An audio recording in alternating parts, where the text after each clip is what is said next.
Hello friends, કેમ છો? મજામાં ને? તો આજે આપણે રોગો અને તેની સારવાર ટોપિકના વન લાઇનર પ્રશ્નો જોઈશું. તમે આગળના મારા 25 વિડીયો ના જોયો તો પ્લીઝ તમે જોઈ લેજો, લાઈક કરી દેજો, શેર કરી દેજો અને મારી ચેનલને સબસ્ક્રાઈબ તો જરૂરથી કરી લેજો. તો આજનો આપણો પહેલો ક્વેશ્ચન છે કે સૂક્ષ્મજીવોને કેટલા વર્ગોમાં વિભાજિત કરવામાં આવે છે? તો 1 વાયરસ, 2 બેક્ટેરિયા, 3 પ્રજીવ, 4 ફૂગ, 5 લીલ અને 6 કૃમિ. તો સૂક્ષ્મજીવોને છ વર્ગોમાં વિભાજિત કરવામાં આવે છે. બીજો ક્વેશ્ચન, સૂક્ષ્મજીવોની વૃદ્ધિ અટકાવવા માટે શું વપરાય છે? તો મીઠું તથા ખાદ્ય તેલ. તો સૂક્ષ્મજીવોની વૃદ્ધિ અટકાવવા માટે મીઠું તથા ખાદ્ય તેલ વપરાય છે. ત્રીજો ક્વેશ્ચન, રોગ ઉત્પન્ન કરતા સૂક્ષ્મજીવોને શું કહે છે? તો રોગકારક સૂક્ષ્મજીવો. શું કહેવામાં આવે છે? રોગકારક સૂક્ષ્મજીવો. ચોથો ક્વેશ્ચન, વાયરસની શોધ કયા વર્ષમાં અને કોને કરી હતી? તો વર્ષ 1892માં દમિત્રી ઇવાનોસ્કીએ કરી હતી વાયરસની શોધ. પાંચમો ક્વેશ્ચન, તમાકુમાં કયો વાયરસ હોય છે? તો ટોબેકો મોઝેઇક વાયરસ. છઠ્ઠો ક્વેશ્ચન, ટામેટામાં કયો વાયરસ હોય છે? બુશી સ્ટન્ટ વાયરસ. સાતમો ક્વેશ્ચન, પ્રાણી કોષમાં વારસાગત દ્રવ્ય કયું હોય છે? ડીએનએ. આઠમો ક્વેશ્ચન, વનસ્પતિ કોષમાં વારસાગત દ્રવ્ય કયું હોય છે? આરએનએ. નવમો ક્વેશ્ચન, રોગકારક સૂક્ષ્મજીવો કેટલા પ્રકારના હોય છે? તો 5. છઠ્ઠો ક્વેશ્ચન, 10મો ક્વેશ્ચન, ડીએનએનું પૂરું નામ જણાવો. તો ડીઓક્સી રિબોન્યુક્લિક એસિડ. 11મો, આરએનએનું પૂરું નામ જણાવો. તો રિબોક્લિક એસિડ. 12મો ક્વેશ્ચન, જીવાણુ એટલે કે બેક્ટેરિયાની શોધ કોણે કરી હતી? તો એન્ટોની વાન લ્યુવેનહોકે કરી હતી. કોને કરી હતી જીવાણુની શોધ? Antonie van Leeuwenhoek. 13મો ક્વેશ્ચન, જીવાણુની શોધ કરનાર એન્ટોની વાન લ્યુવેનહોક કયા દેશના હતા? નેધરલેન્ડ. 14, જીવાણુની શોધ કયા વર્ષે થઈ હતી? તો 1683માં. 15મો ક્વેશ્ચન, કોને જીવાણુ વિજ્ઞાનના પિતા કહેવામાં આવે છે? તો એન્ટોની વાન લ્યુવેનહોકને જીવાણુ વિજ્ઞાનના પિતા કહેવામાં આવે છે. 16મો ક્વેશ્ચન, સૂક્ષ્મજીવોમાં બેક્ટેરિયા નામ કોણે આપ્યું? તો એરનબર્ગે. 17, અમીબિક મરડો કયા પ્રજીવ દ્વારા થાય છે? તો અમીબા દ્વારા થાય છે. 18, કયો પ્રજીવ નિશ્ચિત આકાર ધરાવે છે? પેરામીશિયમ. 19, કયા પ્રજીવનો આકાર ચંપલના તળિયા જેવો હોય છે? તો પેરામીશિયમ. 20મો ક્વેશ્ચન, એનોફિલિસ મચ્છરના ડંખમાં કયો પ્રજીવ જોવા મળે છે? પ્લાઝ્મોડિયમ. 21, પ્રજીવ દ્વારા કયા રોગો ફેલાય છે? મલેરિયા. 22મો ક્વેશ્ચન, મલેરિયા, પાયોરિયા, કાલાઅંજાર, નિદ્રા રોગ વગેરે કયા પ્રકારના સૂક્ષ્મજીવોના કારણે ફેલાય છે? તો આન્સર આવશે પ્રજીવ. 23મો, પાયોરિયા રોગ માટે કયો પ્રજીવ જવાબદાર છે? તો એન્ટ અમીબા ઝિંગવલિસ. 24, મલેરિયા રોગ માટે કયો પ્રજીવ જવાબદાર છે? પ્લાઝ્મોડિયમ. 25મો ક્વેશ્ચન, કાલાઅંજાર રોગ માટે કયો પ્રજીવ જવાબદાર છે? તો લિસ્મેનિયા ડોનોવાલી. 26, ફૂગના અધ્યયનને શું કહે છે? માઇકોલોજી. 27, કયા સૂક્ષ્મજીવમાં ક્લોરોફિલ હોતું નથી? તો ફૂગની અંદર ક્લોરોફિલ હોતું નથી. 28. કયા પ્રકારના સૂક્ષ્મજીવ જાતે ખોરાક બનાવી શકતા નથી? તો ફૂગ જાતે ખોરાક બનાવી શકતો નથી. 29. કયા સૂક્ષ્મજીવ ખોરાકનો સંગ્રહ ગ્લાયકોજન સ્વરૂપે કરે છે? તો ફૂગ. 30. ફૂગના કેટલા પ્રકાર છે? તો 2, ઈસ્ટ અને મોલ્ડ. 31. કયા પ્રકારની ફૂગ બ્રેડ, ઇડલી તથા આલ્કોહોલના ઉત્પાદનમાં ઉપયોગી છે? તો ઈસ્ટ. 32. મ્યુકર, રાઇઝોપસ, મશરૂમ વગેરે કયા પ્રકારની ફૂગ છે? તો આન્સર આવશે મોલ્ડ પ્રકારની ફૂગ છે. 33. દહીં, ચીઝ, પનીર બનાવવામાં કયા પ્રકારની ફૂગનો ઉપયોગ થાય છે? તો આન્સર આવશે ઈસ્ટ ફૂગનો. 34. સ્ટોલોનિફર સ્ટીરોઇડની બનાવટમાં કઈ ફૂગ વપરાય છે? તો રાઇઝોપસ. 35. પેનિસિલિન એન્ટીબાયોટિક બનાવટમાં કઈ ફૂગ વપરાય છે? તો પેનિસિલિયમ ફૂગ. 36. કઈ ફૂગમાંથી સાઇટ્રિક એસિડનું ઉત્પાદન કરવામાં આવે છે? તો એસ્પેરાજિલસ. 37. કોણે પેનિસિલિયમ નામની ફૂગમાંથી પેનિસિલિયમ નામની એન્ટીબાયોટિક દવા બનાવી? તો એલેક્ઝાન્ડર ફ્લેમિંગે. 38. અસ્થમા રોગ માટે કઈ ફૂગ જવાબદાર છે? તો એસ્પેરાજિલસ ફ્યુમિગેટ્સ. 39. કઈ ફૂગ ટાલ પડવા માટે જવાબદાર છે? તો ટીનિયા કેપિટસ. 40. ખરજવા માટે કઈ ફૂગ જવાબદાર છે? તો સરકોપ્ટસ ક્રેબીઝ. 41. દાદર માટે કઈ ફૂગ જવાબદાર છે? તો ટ્રાઇક્રોફાઇટોન. 42. ટાલ પડવી, ખરજવું અને દાદર માટે કયા પ્રકારના સૂક્ષ્મજીવો જવાબદાર? 44મો ક્વેશ્ચન. પૃથ્વી પર સૌ પ્રથમ અસ્તિત્વ ધરાવનાર વનસ્પતિ કઈ છે? તો લીલ. 45મો ક્વેશ્ચન.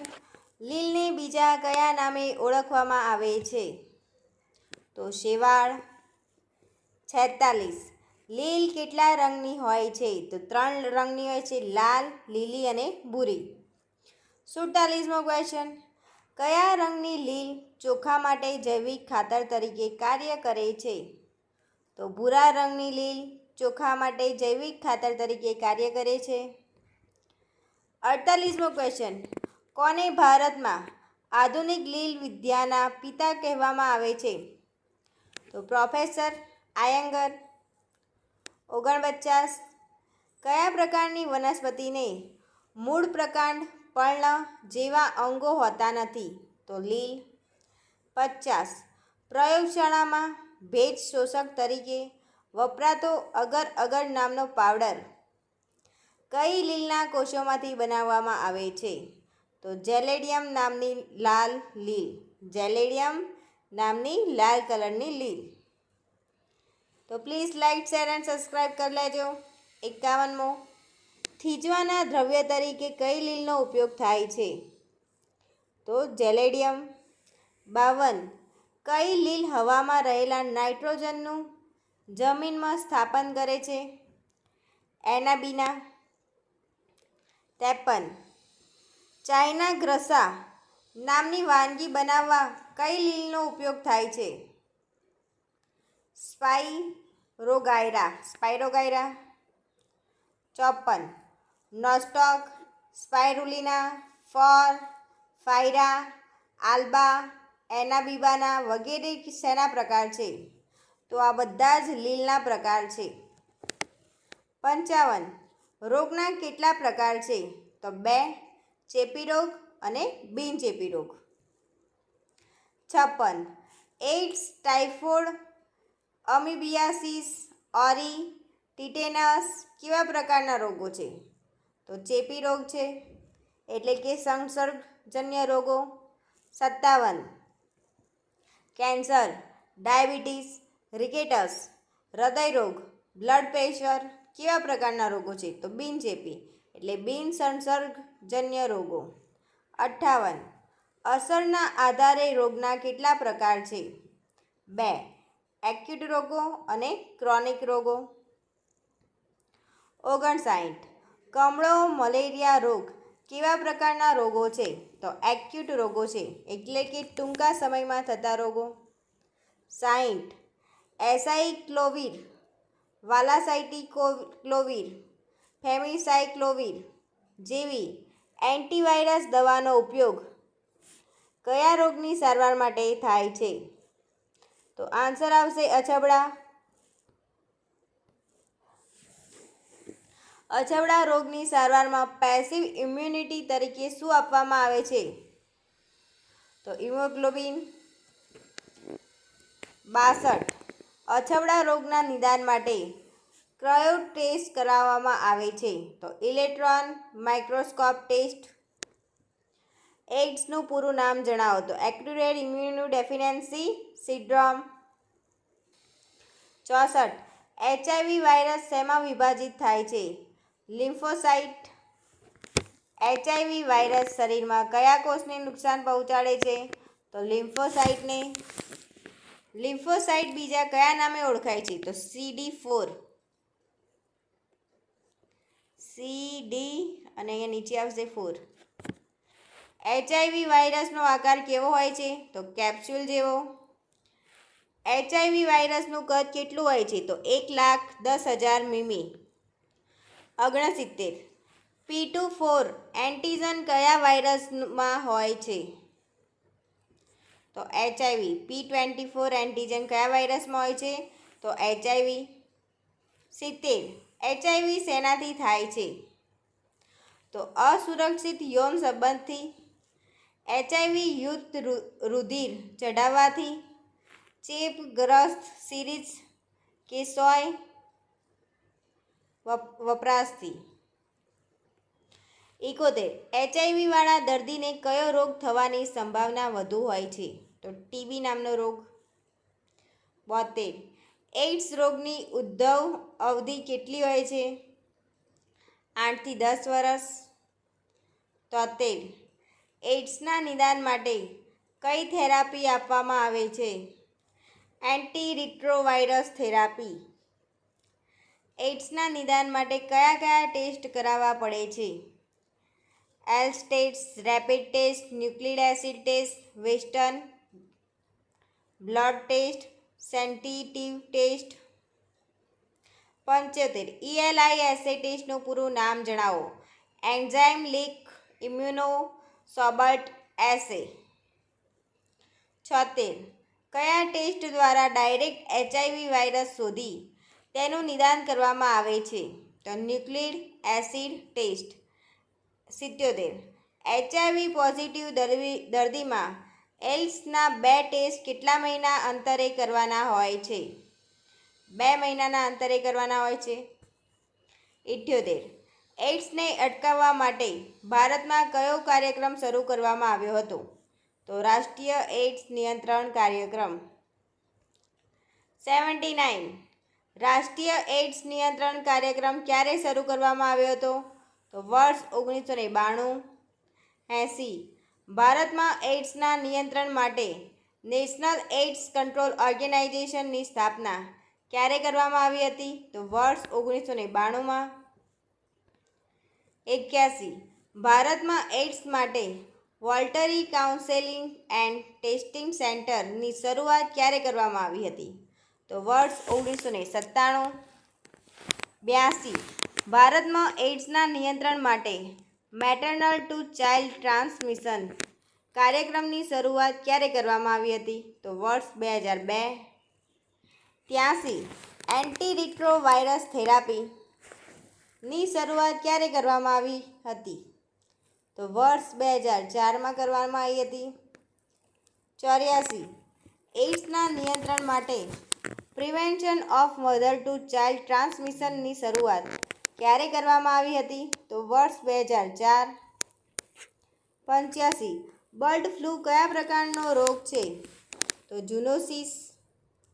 86 બર્ડ ફ્લૂ કયા વાયરસથી થાય છે? તો H5N1. H5N1 આવી રીતે લખાય. 87 બર્ડ ફ્લૂને બીજા કયા નામે ઓળખવામાં આવે છે? તો એવિયન ઇન્ફ્લુએન્ઝા. 88 H2N1 વાયરસમાં H અને N શું છે? તો H હિમોગ્લોબિન છે અને N ન્યુરામિનની ડેઝ છે. 89 H5N1 વાયરસમાં સૌપ્રથમ શેમાં જોવા મળે છે? તો પક્ષીઓમાં જોવા મળે છે. માણસમાં બ્લડ ફ્લૂનો સૌપ્રથમ કેસ ક્યાં નોંધાયો હતો? હોંગકોંગમાં. 91 માણસમાં બર્ડ ફ્લૂનો સૌપ્રથમ કેસ ક્યારે નોંધાયો? 1997માં હોંગકોંગમાં. વર્ષ 2009માં કયા દેશના food and drug administration A H5N1 નામના વાયરસ રસીને મંજૂરી આપી હતી? તો અમેરિકાએ. બર્ડ ફ્લૂનો નવો વાયરસ કયો છે? H2N8. બર્ડ ફ્લૂનો નવો વાયરસ H1N1 સૌપ્રથમ ક્યારે જોવા મળ્યો હતો?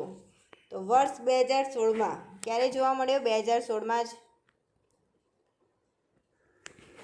95મો ક્વેશ્ચન. બર્ડ ફ્લૂની ઉદ્ભવ અવધિ કેટલી છે? તો 2 થી 5 કલાક. 96મો ક્વેશ્ચન. કેટલા તાપમાને રાંધવામાં આવતા માંસને સલામત માનવામાં આવે છે? તો 165 ફેરનહીટ. 97 બર્ડ ફ્લૂના નિદાન માટે કયા ટેસ્ટ કરવામાં આવે છે? RT-PCR, prop test.